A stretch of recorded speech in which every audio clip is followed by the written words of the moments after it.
Taormina, un'altra città che mi incanta, come tutto.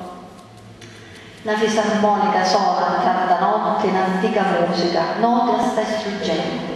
Non per vedere tanti e tanti gente, che parla, che passia, che si fa corte.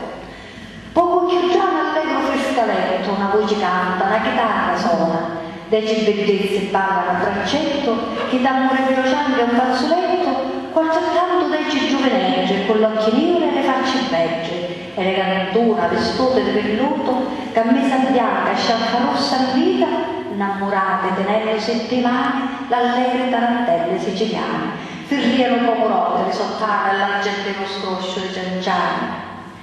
Un giovane pittore con cappeggio e la mantella in tasca alla spaggia dipinge una facciuzza orridente, cavalcacore e con sguardo assente.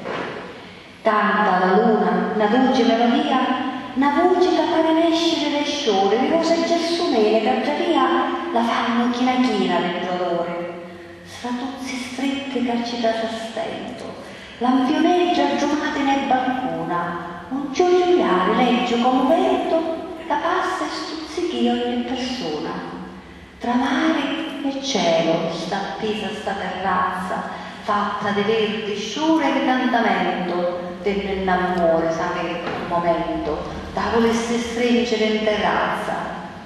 Profumo d'oleandre dolce amaro, notte d'estate fatta di amore, sbianca e stegge, s'astuta le luci, s'addormenta, Taormina luce, tracoccia l'una, comincia a giornare, sonna Taormina beggia, fra cielo e mare.